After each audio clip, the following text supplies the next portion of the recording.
Ito na yung na-marinate na adobo kanina. Sa kalamansi, toyo, ketchup, oyster sauce, may pickles, may paminta. Ano ba? Nakalimutan ko na iba. Lalagay ko na lang sa supers. Okay, sasangkutsahin lang natin maigi ito para malasang malasa yung karne kapag nilagay natin yung ibang mga ingredients. Okay, sa malakas na apoy.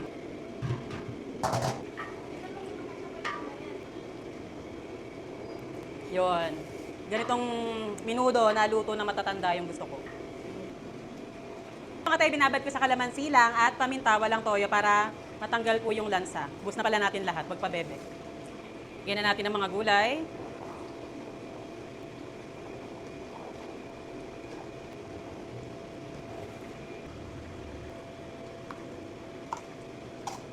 Dapat konti lang tira pa nag-aano kiliwas talaga, tapos ito panimot. Ang hawak ko ay tomato paste. Monte tomato paste.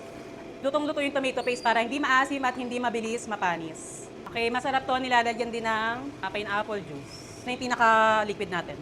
Lagyan na natin ang bell peppers. Paminta. Konti na lang kasi may timpla na yan. Yan, ganda ng sarsa. Ang ganda talaga ng sarsa ng minudo kapag purong tomato paste. Okay, lagyan natin ng konting water lang. Bilis manikit yan, kaya laging halo ng halo. Lagyan na natin ang 2 kilong hotdog. And yes, lagyan natin ng konting cheese lang. Isang malaking box lang yan. Yan, konting halo lang yan, luto na yan. Basta importante, lutong-luto ang tomato paste para iwas panis at hindi maasim.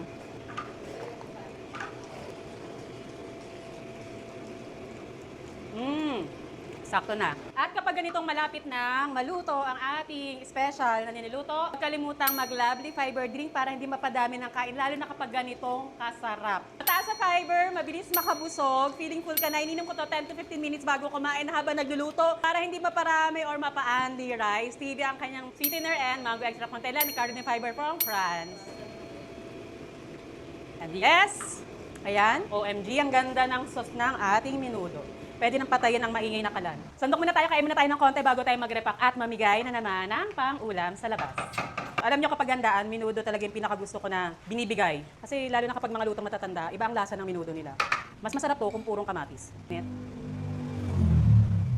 Ang masarap sa minudo kapag tumining na siya, hindi medyo lumamig o inabot na nakanabukasan, doon mas masarap ang minudo.